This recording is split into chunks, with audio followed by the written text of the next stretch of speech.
Good morning, everybody. It is 4:13 on 24 October. And we're northbound on the Pinhoti. I got up at 2, went to bed at 8. Tell you what though, I slept really good, so not too upset about waking up at 2. Got up, ate, drank coffee, edited video. There's rain moving in. The front line of the front coming through is almost honest, so I want to get everything packed up so it's dry. And I'll walk in the rain. I got an umbrella, that's what it's for. All right, let's go Nobo. Hope everybody has a good Saturday. Hope you get to spend some good family time. I'll be with mine next Saturday. Let's do this. This is why an umbrella is worth its weight in gold to me. It's so humid this morning. If I had that rain jacket on, it would be miserable. Good airflow. Entire upper body is not getting wet at all. Rock on. Hey little buddy. You know, today could have played out in one of two ways, or at least this morning. And I contemplated both ways. I could have stayed in my tent till after this little front passed, because you can tell, I mean, it's only been 10 minutes since I turned it on when it was flooding, and it's almost through. Could have done that and then got out and got moving afterwards. But then I'd have had to roll up a wet tent, which would be okay if it wasn't going to rain tonight. I could just pull it back out and get it dry real quick. But it looks like more rain's gonna come through for an hour or two, right when my normal setup time is. So that's why I just said, you know what, I'll get up, pack up everything dry. That way tonight when I get it all back out, it will be dry, and get inside, button it up, let the rain pass, open her back up and go to sleep. So that's the plan, hope it works out. All right, at 6:41, I just got lucky. Heard something off to my right. I'm walking this gravel roadbed and look over and it's a skunk scurrying off into the woods, thank goodness.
close out day number, I don't know, 7 or 8, don't even know what day this is. I think it's 7.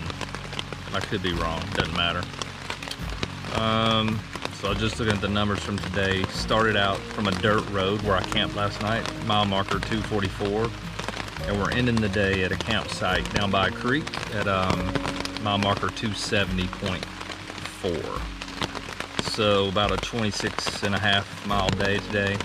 Was not planned to be 26 miles, and I was planning on going about 18 today, because that would have lined up the water sources in a campsite. None of that worked out well. The Pinhoti is very challenging when it comes to that. I got to the next water source, it was dry. I was lugging around 3.5 quarts, climbed 2 big ridge lines, walked both those ridge lines. Got up to a campsite on top of one of the ridge lines, and somebody was camping there. Just my luck, weekend, so folks are out there. Good on them. So I just kept walking and put on another, 8 miles. Got down into this spot that's marked on the map too, and somebody's camping here, but there's tons of room down here, so I just popped up my tent close by. Got plenty of water down here though. Already had a baby white bath. I was sweaty today. I ain't gonna lie to you, man. It's only in the 70s and 80s the past couple of days, but the humidity is out of control. So I've been wet and sweaty the whole time. Whatever, it's cool. This morning, launched out at 4:15. I think I took my first steps, and it was kind of awesome. I saw a skunk. I saw at least a dozen frogs. I really love hiking at night. And the other best thing that happened today was I passed a bunch of day hikers who were coming the opposite way, and they had cleared out all the spider webs in one portion of the trail, so I didn't have to worry about spider webs. Man, that was heaven. And then mountain bikers are out here, and what a challenging trail to ride mountain bikes on. But they were clearing spider webs out in front of me too. So after lunch, didn't have trouble with one spider web. So that was a good afternoon. All right, y'all. Gonna get up at it early again tomorrow. May hold short of Dalton. We'll see. We'll see what the day holds tomorrow. We'll worry about that tomorrow. But until then, I want to say love you to my family back home. I'm in no service again down here, but that's okay. I'll be home soon enough. I love you guys. Miss you. Thanks for holding the house down. And for everybody else, we will see y'all tomorrow. Deuces.